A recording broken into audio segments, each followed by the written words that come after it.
images, but I want you to keep in mind the things that Garth talked about as I'm chatting with you today. So I want you to all start by closing your eyes. Don't fall asleep.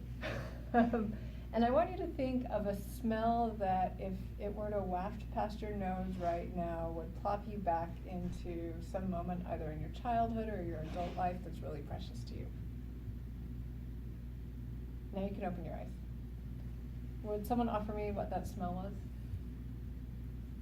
When we would drive to vacation in Bar Harbor Island, we'd go over a bridge and we'd be on the ocean. So I would roll the window down in the car and I would get that first salt air. Okay, so how do you feel? Can you grasp that, the rest of us? Happy. Some of you who live near the ocean are totally on it. Anyone else not so? I grew up landlocked, so it's a little harder for me. My research thinks about smell and taste. So experiences that, unlike Garth's research, currently are still really resistant to the transcription from experience into data. And we certainly have techniques out there such as gas chromatographs that can measure the concentration of these molecules that click off smell and taste in certain situations.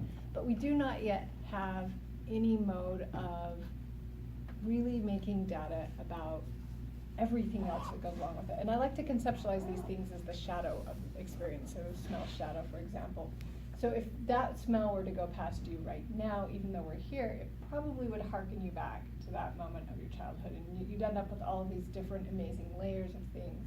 And I use the idea of the shadow because the shadow is something that tells us that object is present, but isn't actually the object, and that also waxes and wanes depending on temporality and time of day, as a way of just conceptualizing what this thing is out there. And the question becomes, how do we measure the shadow? And if we can't ever actually measure the shadow, and I'll introduce a situation where we can't yet, how do we account for that in data? And what are the perhaps ethical questions that are all around this problem of things that resist datification? So with humans, at least, I can ask you about your experience and you can record it to me, and then using typical social science research practices, I could go on ahead and catalog those and analyze them and generate some sort of data. But what if we move from the smells and those sensory experiences of humans and plop ourselves into another species? And so let's think briefly and quickly about fish.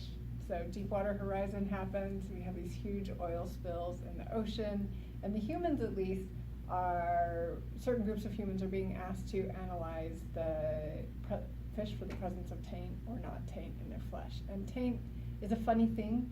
It's defined legally as something which is detected by humans, but it's also defined as contaminant. So the only way we can get to it is through a human sniffing it. But what no one has yet really figured out how to do or think with is the ways the fish themselves are creating their own memories about smell and how those things are being passed down from generation to generation to generation. And so what I'm mostly here to do is to present to this lovely group of people, most of whom I don't know except for Kat, but I want to know you all.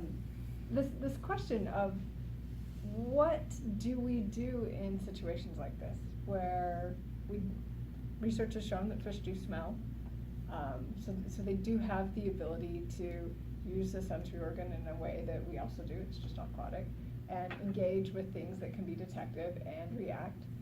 How do we account for that in asking questions about biodiversity? And I've taken 4 minutes and 18 seconds, so I'm going to stop right there. Beautiful.